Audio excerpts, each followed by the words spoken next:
So, this isn't the normal type of video I usually make, but it might be the most important. This is something I've wanted to talk about for a very long time, and I'm glad I finally am. So, as of me recording this, or uploading it rather, this will be the 23rd anniversary of my father's murder. When I was 2 years old, my father, Keith E. Coleman, and my uncle Scott, his brother, Scott Thomas Coleman, went into the World Trade Center and they were murdered. I found out about it sometime later. I don't think I was old enough to properly handle it. And I remember when I was about 5, I was at the gas station with my mom, and finally I asked her where my daddy was. And she tells me that on September 11th, terrible people crashed planes into my dad's building and killed him and my uncle Scott. And that's one of the moments that changed my life, defined it forever. And I'm still in some ways processing it, and I don't think I ever will, in part because there's so much I don't know. But we'll get into that later, I suppose. What I do know is that I have the strongest mother I could ever ask for, and an amazing sister. She kept us strong despite losing her husband. And I wouldn't be the man I am without her. My mom would always put pictures of my dad around the house. So that way it was like we would always remember him, be able to visualize him, see him everywhere, know that he's always around us. So we would never, ever forget him. I'm sure it was painful for her, but she did it for us. Even behind me, I still have pictures of my dad. It always taught me that the most important thing about your life is going to be the memories you leave behind, because you don't get to control when you die or how much you get to accomplish. You could work very hard, but my dad, he accomplished a lot of amazing things, but he didn't get to do everything he wanted to do. He had made a plan, but what he did get to do was treat everyone in his life with respect. All of his friends still speak very highly of him. At the end of his life, he was surrounded by his friends, a lot of them, and his little brother who he brought into the company. And despite how awful his murder was, we should all be so lucky to be that successful, to be surrounded by such great company when we go, no matter the circumstances. I think about that a lot and the legacy he left behind, and I'm certainly not the man he was yet. I hope to be something like him. I wish I had his guiding hand. I wish I had his advice. I wish he could tell me how he did it, how he did everything he did. But all I have is a memory, and a lot of memories, secondhand, and they have to be enough. My dad married my mom and then moved to London, and they were married for about 7 years. And I was born on the tail end of that in London. And my dad had gotten this new job at the World Trade Center. He was the equity division was his brainchild, and he was excited. And he said he was going to move back to America and start a new life. And then shortly after we moved, my sister was born. She had even less time with my dad than I did. And I still vividly remember one time I was in the bathroom with my sister and my mom, and I don't remember how it came up, but my sister had thought that it was an accident, the plane crashing into the buildings. She was a little kid, she didn't understand. And I remember my mom telling her, "No, honey, they did that." And she was like, "Why? Why would they do that to our dad?" And that's one of the worst memories of my life because at, as young as I was the man of the house. I didn't have a dad there. And it's men will understand it's your job to protect your sister, your mother. And I couldn't because there were no words of comfort I could give my sister because it wasn't okay. My dad was murdered and there was no good reason for it. And I just sit there and watch angrily, knowing that there was no words of comfort I could give. It wasn't okay. It was never going to be okay because my dad was dead. And the people that killed him, well, I thought they were dead. And I remember years later being at the playground with friends. And one other boy who was there at the beach, who was at the beach, um, he had also lost his father. And I remember him telling me, "Vaughn, you know the people that killed my dad, our dads are still alive." And I said, "What do you mean? They died in the planes?" He goes, "No, his name is Osama bin Laden. He's still alive. The guy who planned it all, he's still alive. They're hunting him. They haven't found him." And I was just devastated. What do you mean? This whole time that the people that killed my dad are still out there? I remember asking my mom angrily, and I was so beside myself. How could we live in the most powerful country in the world? And the whole time, the guy who killed my dad and my uncle Scott was out there, and we couldn't stop him.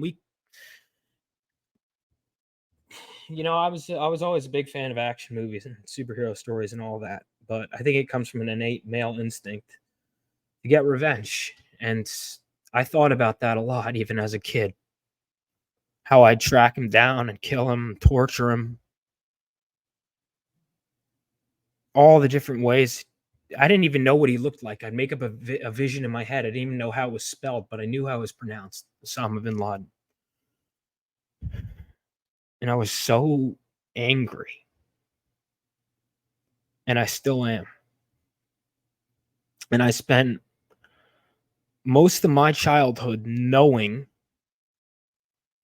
that the guy who murdered my father was still alive and still out there.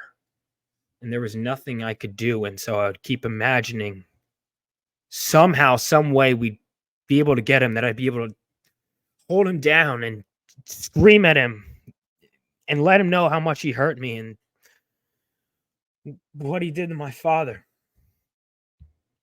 And I remember one night when I was in 5th grade, my mom wakes me up and says, "We're not going to school tomorrow." Why? Osama bin Laden was just killed. This is a good thing. And it was weird for me. It was a really weird day and time in my life because it should have been the greatest news ever. My mom showed me, this is good news. All these people celebrating on the news. And I still smile about that in retrospect and how great that is. But in that moment, man, it just had this angry, frustrated feeling like I was robbed. Because this guy, the whole time, was living in a multi-million-dollar mansion after killing our loved ones. And it took us this long to track him down. And it also bothered me because the people who killed him, yeah, they were soldiers. And yeah, obviously, in retrospect, that was dumb. I was a dumb kid who had a revenge fantasy, but I was like, I never got to lay that to rest, to scream at him and let him know how much he hurt me. And the truth is that he died not even knowing my father's name or how much he hurt me or any of us. They were just people in a building that he attacked. He didn't give a shit about any of them. He didn't even know what my dad looked like or any of the pain he caused us. He just didn't know I existed or my sister existed or my mother existed. And it just made me angry. And then knowing that there were more terrorists out there and still are. 23 years later, I was a 2-year-old child. Now I'm a 25-year-old man. A lot of them are still out there. And it makes me really angry. And none of them know my dad's name. None of them know my name. None of them know my sister's name. None of them know my mother's name.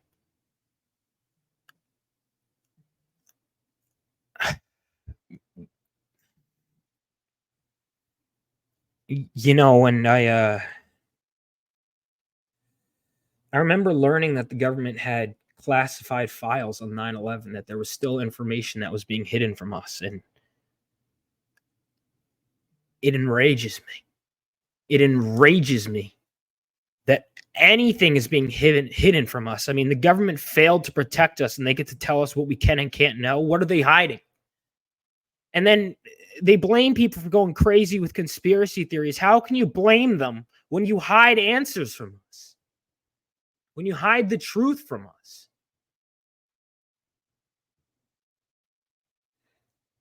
You know, I smile a lot and I am a happy person, but there are parts of me that are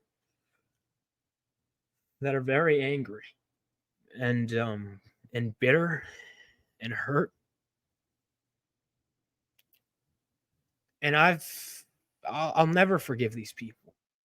I don't even know who a lot of them are. I still don't know the full details, but my dad had nothing to do with the people who killed him. He just wanted to provide for his family and his friends and his little brother and give them a good life. And he was murdered, and we still don't have all the answers. Not everyone responsible is facing justice. And it's like I have to keep living.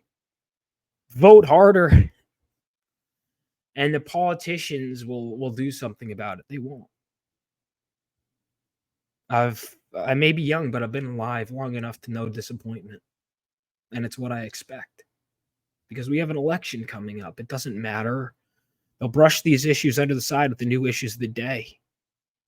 Why declassify the files? Even if they do, they're going to sweep things under the rug. They always do. And it leaves me with this angry, defeated feeling. Like we'll never get justice. Like we'll never get answers.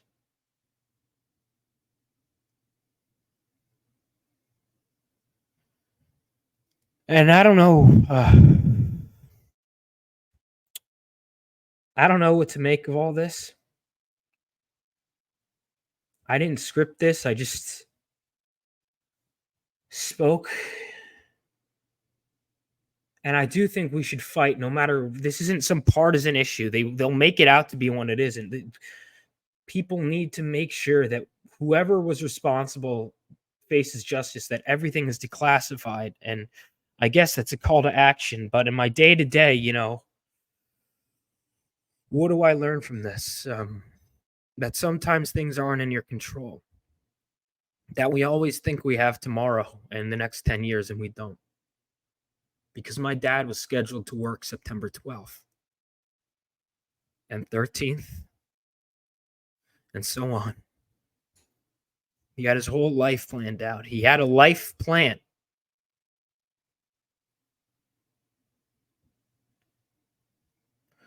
So hold the people in your life tight and tell them how much you love them, because you never know when they'll be taken from you or when you'll be taken from them. And the only thing we can guarantee that we leave behind is memories. So whatever you do, make them good ones. That's how I choose to honor my father, and that's how I choose to live. And I'm not perfect. God knows I'm not. And I would certainly be a better man if he was alive today to give me instruction.